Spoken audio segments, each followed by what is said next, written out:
Imagine accessing a remote machine and getting kicked out. That's what happened in today over-the-wire Bandit level 26. Even if I had the right password, the right credentials, the shell was kicking me out. Let's access the documents directory. Then let's use ls. In here we can find a bandit26.ssh key. This private key that we have recovered in the last episode. Let's use it to access bandit26. ssh bandit26 at bandit.labs.overthewire.org-b 2220 -i and specify the private key bandit26.ssh key. Let's enter. For some reason the connection to bandit.labs.overthewire.org is closed. So why is that? Let's figure it out. Let's clear the screen. Let's try to access the bandit25 remote machine. So first step is to edit the bandits.md file. Let's go to the end and copy the bandit25 password. Then let's exit. Then use the up arrow twice. Let's delete the private key part and let's change the bandit26 to bandit25. Let's enter, paste the password and enter again. Now that we're inside, let's use cat/etc/passwd.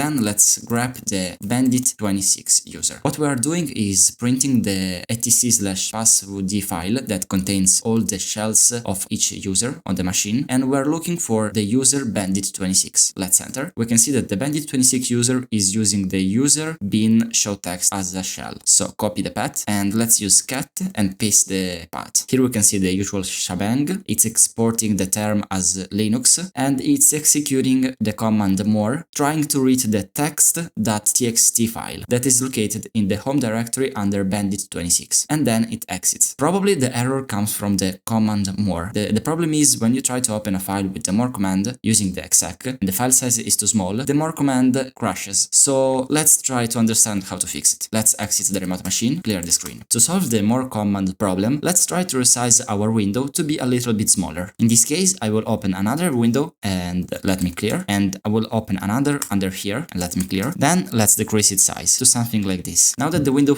is low, let's use the up arrow and let's try to access the remote machine. Now that we're inside the remote machine, we can see that the more command it's running. And how do we escape it? Press the V to enter the Vim mode. We're in the Vim mode, we can use the colon, set, shell, equal, and the shell that we want. In my case, I like bin/bash, and let's enter. Then use colon again, write shell, and it will open a shell. Now we can open the shell as full screen, and we have a working shell. And now let's use ls, and here we can find a bandit.do file. And we already encountered something similar, so let's use / and paste the file path, and then specify the command that we want to run. And in this case, cat/etc/bandit_pass/bandit27, and let's enter. And here is our password. Just copy it and let's exit. And we are back inside the vim command, so let's use colon, q, and exclamation mark, and let's enter. We are back in the more command and let's enter until we exit the more command. Let's clear the screen. So now we are in our local machine. So let's edit the bandits.md file. Let's go to the end and add the new user, bandit27, and paste the password. Now save and quit. Remember that in the description you can find the full documentation of the Over the Wire Bandit series. If the video was interesting, consider a like, a comment, or a follow. See ya!